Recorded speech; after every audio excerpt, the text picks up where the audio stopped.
When Raoul de Lager spoke of M. Fauvel's extraordinary dejection, he had not exaggerated. Since the fatal day when, upon his denunciation, his cashier had been arrested, the banker, this active, energetic man of business, had been a prey to the most gloomy melancholy, and absolutely refused to take any interest in his affairs, seldom entering the banking house.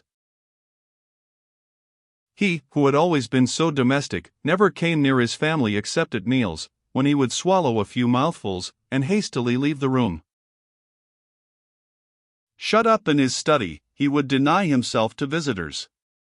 His anxious countenance, his indifference to everybody and everything, his constant reveries and fits of abstraction, betrayed the preoccupation of some fixed idea, or the tyrannical empire of some hidden sorrow. The day of Prosper's release, about 3 o'clock, M. Fauvel was, as usual, seated in his study, with his elbows resting on the table, and his face buried in his hands, when his office boy rushed in, and with a frightened look said, "Monsieur, the former cashier M. Bertamy, is here with one of his relatives. He says he must see you on business." The banker at these words started up as if he had been shot. "Prosper," he cried in a voice choked by anger, "what? Does he dare?" Then, remembering that he ought to control himself before his servant, he waited a few moments, and then said, in a tone of forced calmness, "Ask them to walk in." If M. Vergeret had counted upon witnessing a strange and affecting sight, he was not disappointed. Nothing could be more terrible than the attitude of these two men as they stood confronting each other. The banker's face was almost purple with suppressed anger, and he looked as if about to be struck by apoplexy. Prosper was as pale and motionless as a corpse. Silent and immovable, they stood glaring at each other with mortal hatred. M. Vergeret curiously watched these two enemies, with the indifference and coolness of a philosopher who, in the most violent outbursts of human passion, merely sees subjects for meditation and study. Finally, the silence becoming more and more threatening, he decided to break it by speaking to the banker. "I suppose you know, monsieur, that my young relative has just been released from prison." "Yes," replied M. Fauvel, making an effort to control himself, "yes, for want of sufficient proof." "Exactly so, monsieur, and this want of proof, as stated in the decision of not proven, ruins the prospects of my relative, and compels him to leave here at once for America." M. Fauvel's features relaxed as if he had been relieved of some fearful agony.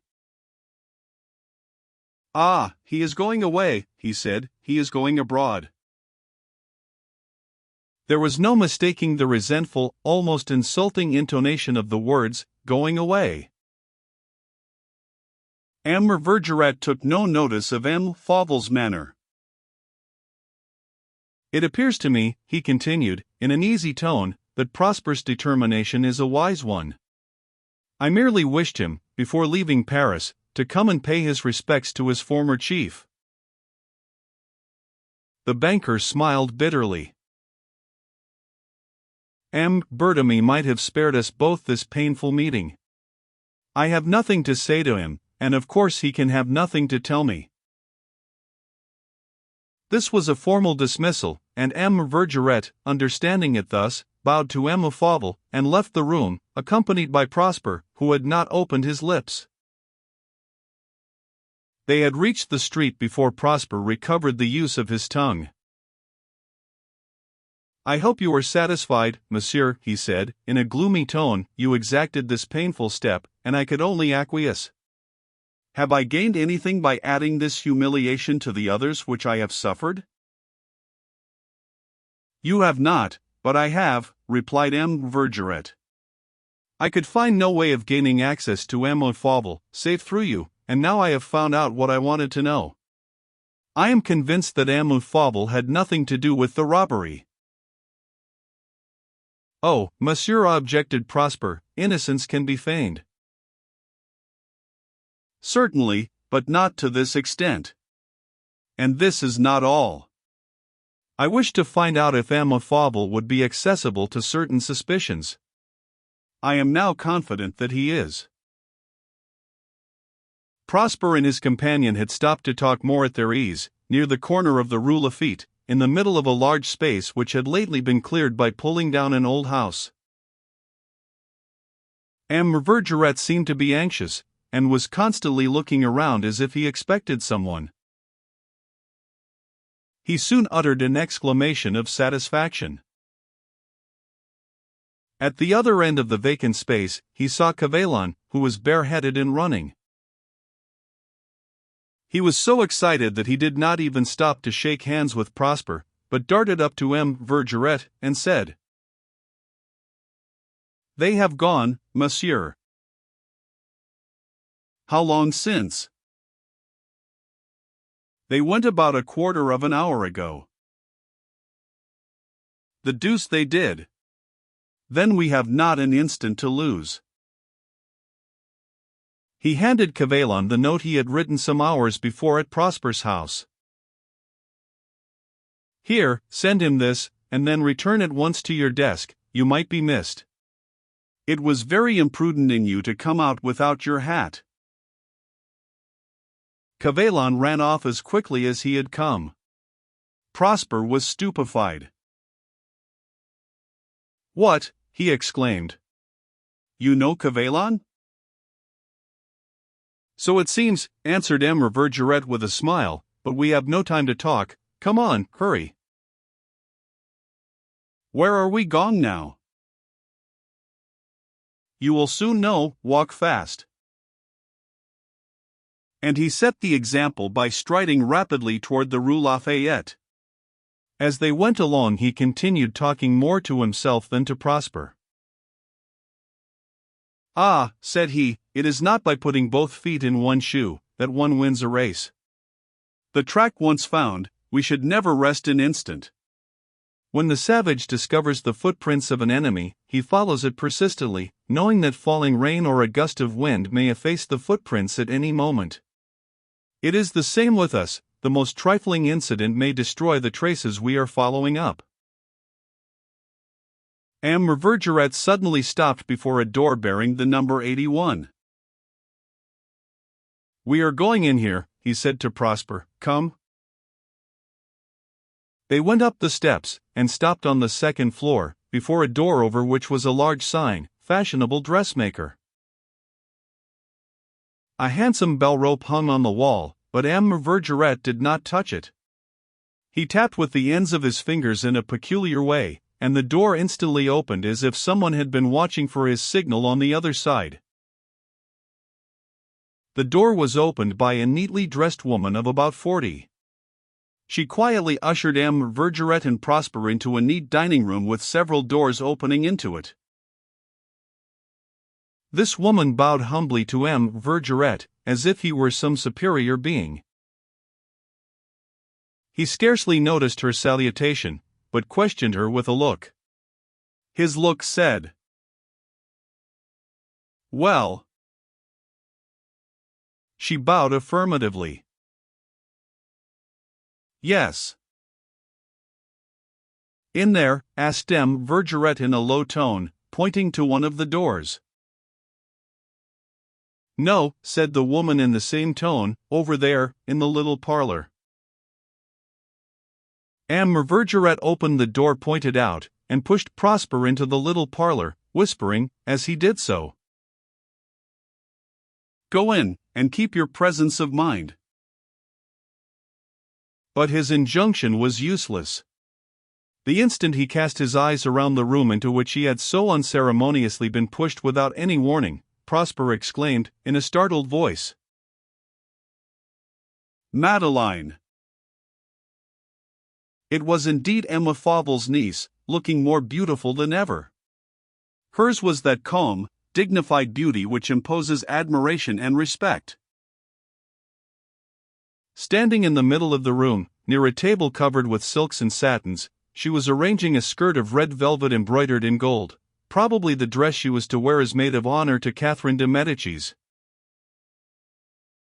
At sight of Prosper, all the blood rushed to her face, and her beautiful eyes half closed, as if she were about to faint. She clung to the table to prevent herself from falling. Prosper well knew that Madeline was not one of those cold-hearted women whom nothing could disturb, and who feel sensations, but never a true sentiment. Of a tender, dreamy nature, she betrayed in the minute details of her life the most exquisite delicacy. But she was also proud, and incapable of in any way violating her conscience. When duty spoke, she obeyed.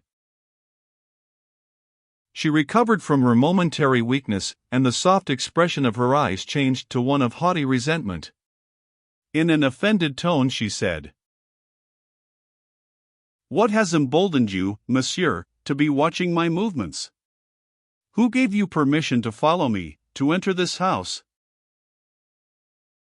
Prosper was certainly innocent.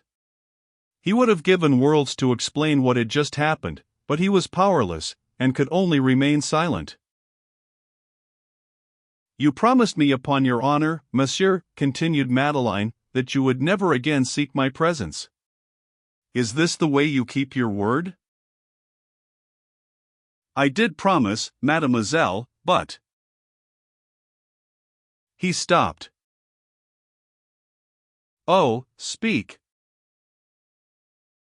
"So many things have happened since that terrible day, that I think I am excusable in forgetting, for 1 hour, an oath torn from me in a moment of blind weakness.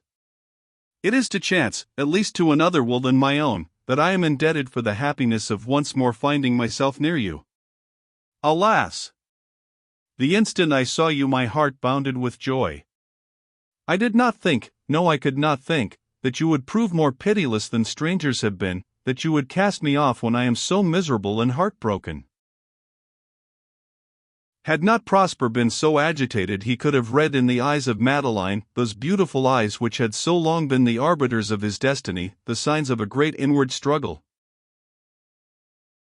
It was, however, in a firm voice that she replied,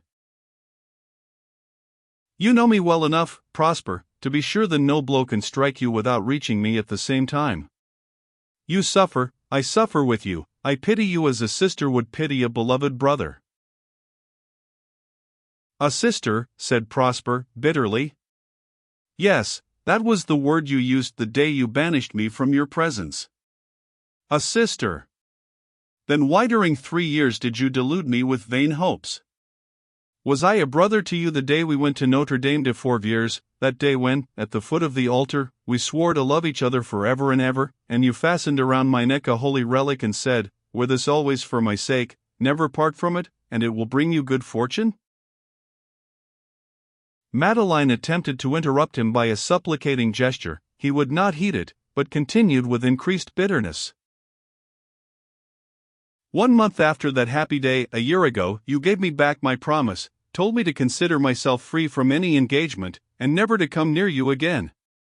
If I could have discovered in what way I had offended you, but no, you refused to explain. You drove me away, and to obey you I told everyone that I had left you of my own accord.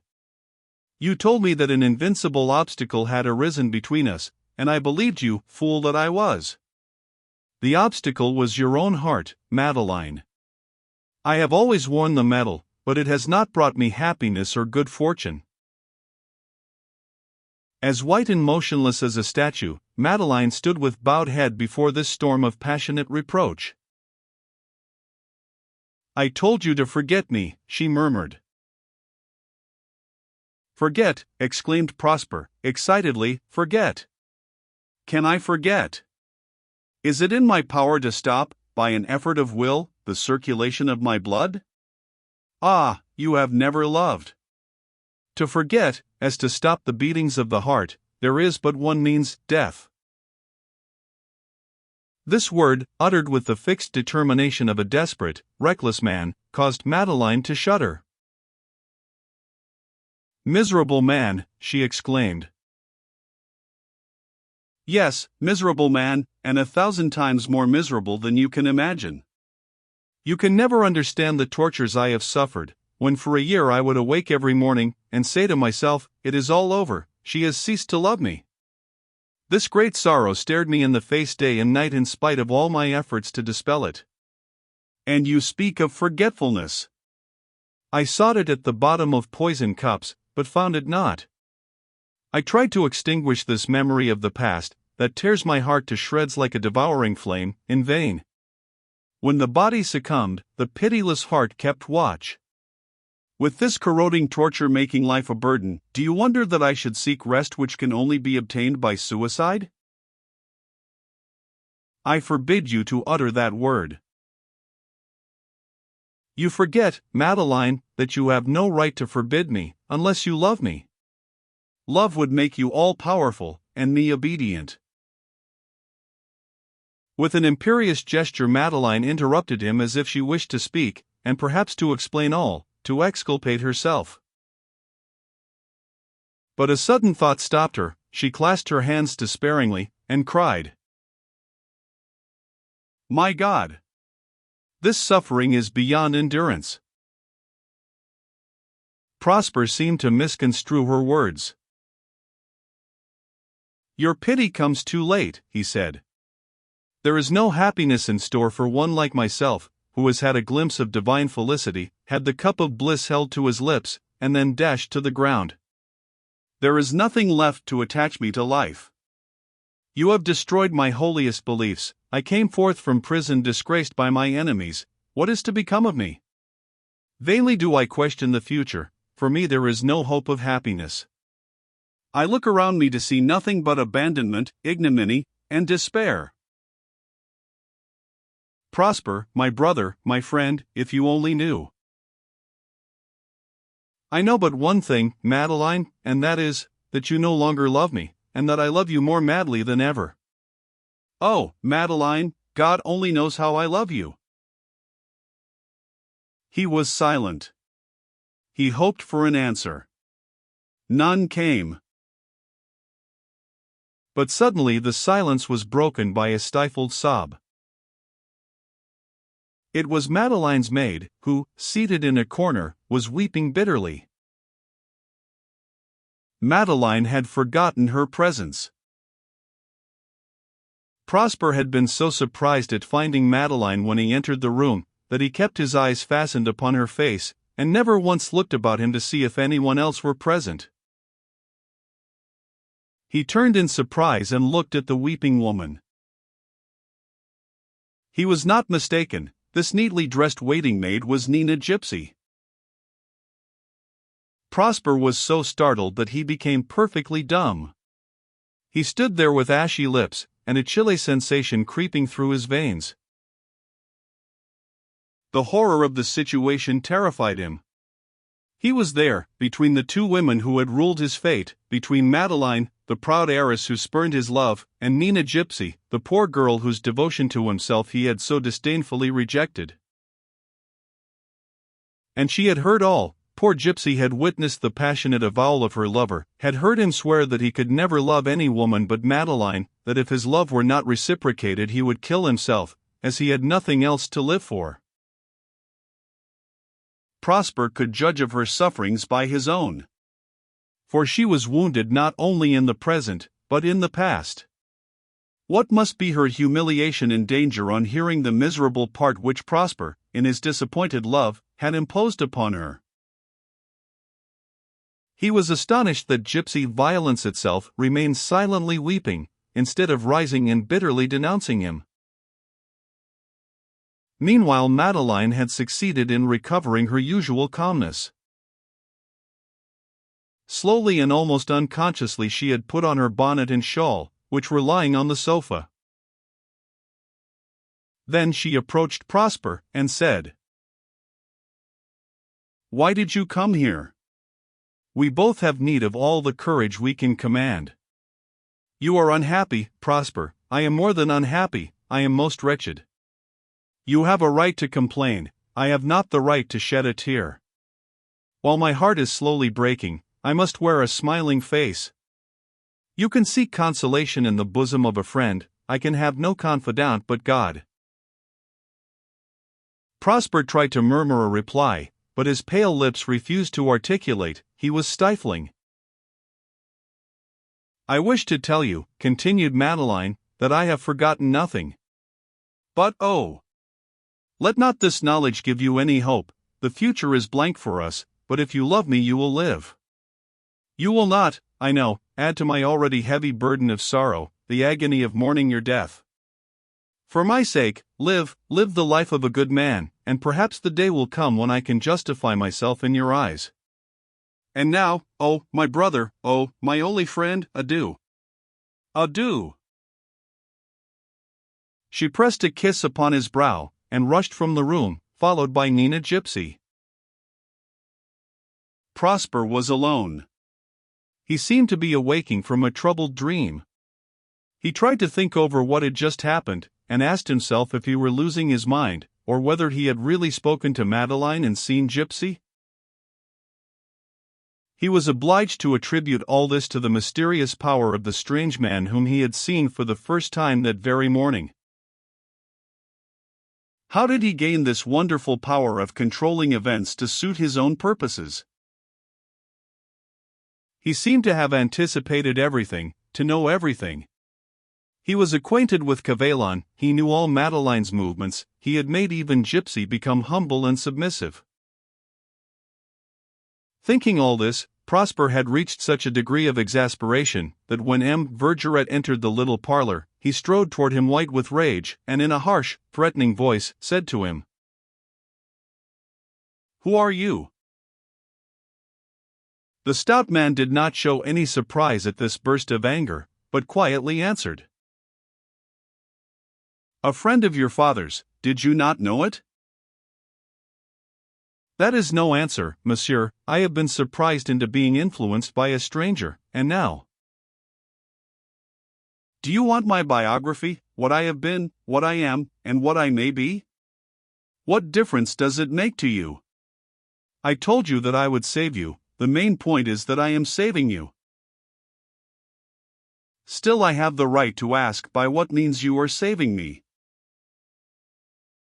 What good will it do you to know what my plans are? In order to decide whether I will accept or reject them? But suppose I guarantee success?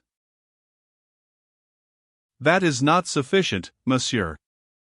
I do not choose to be any longer deprived of my own free will, to be exposed without warning to trials like those I have undergone today.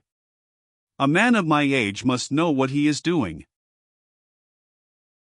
A man of your age, Prosper, when he is blind, takes a guide, and does not undertake to point out the way to his leader. The half-bantering, half-commiserating tone of M. Vergeret was not calculated to calm Prosper's irritation. "That being the case, monsieur," he cried, "I will thank you for your past services, and decline them for the future, as I have no need of them. If I attempted to defend my honor and my life, it was because I hoped that Madeline would be restored to me. I have been convinced today that all is at an end between us. I retire from the struggle, and care not what becomes of me now." Prosper was so decided, that M. Vergeret seemed alarmed. "You must be mad," he finally said. "No, unfortunately I am not.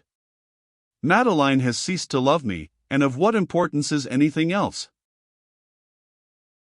His heartbroken tone aroused M. Vergeret's sympathy, and he said, in a kind, soothing tone, "Then you suspect nothing? You did not fathom the meaning of what she said?" "You were listening," cried Prosper fiercely. "I certainly was." "Monsieur!" "Yes. It was a presumptuous thing to do, perhaps, but the end justified the means in this instance. I am glad I did listen, because it has enabled me to say to you, take courage, Prosper, Emile Madeline loves you, she has never ceased to love you." Like a dying man who eagerly listens to deceitful promises of recovery, although he feels himself sinking into the grave, did Prosper feel his sad heart cheered by M. Vergeret's assertion. "Oh," he murmured, suddenly calmed, "if only I could hope. Rely upon me, I am not mistaken. Ah, I could see the torture endured by this generous girl, while she struggled between her love and what she believed to be her duty. Were you not convinced of her love when she bade you farewell? She loves me, she is free, and yet she shuns me. No, she is not free. In breaking off her engagement with you, she was governed by some powerful, irrepressible event. She is sacrificing herself, for whom? We shall soon know, and the secret of her self-sacrifice will discover to us the secret of her plot against you. As M. Vergeret spoke, Prosper felt all his resolutions of revolt slowly melting away, and their place taken by confidence and hope. If what you say were true, he mournfully said. Foolish young man! Why do you persist in obstinately shutting your eyes to the proof I place before you? Can you not see that Emile Madeline knows who the thief is? Yes, you need not look so shocked, she knows the thief, but no human power can tear it from her. She sacrifices you, but then she almost has the right, since she first sacrificed herself. Prosper was almost convinced, and it nearly broke his heart to leave this little parlor where he had seen Madeline. Alas, he said, pressing M. Vergeret's hand, you must think me a ridiculous fool. But you don't know how I suffer. The man with the red whiskers sadly shook his head, and his voice sounded very unsteady as he replied, in a low tone. What you suffer, I have suffered. Like you, I loved, not a pure, noble girl, yet a girl fair to look upon. For 3 years I was at her feet, a slave to her every whim, when, one day she suddenly deserted me who adored her, to throw herself in the arms of a man who despised her. Then, like you, I wished to die. Neither threats nor entreaties could induce her to return to me. Passion never reasons, and she loved my rival. And did you know this rival? I knew him. And you did not seek revenge? No, replied M. Vergeret with a singular expression, no, fate took charge of my vengeance. For a minute Prosper was silent, then he said, I have finally decided, monsieur. My honor is a sacred trust for which I must account to my family. I am ready to follow you to the end of the world, dispose of me as you judge proper.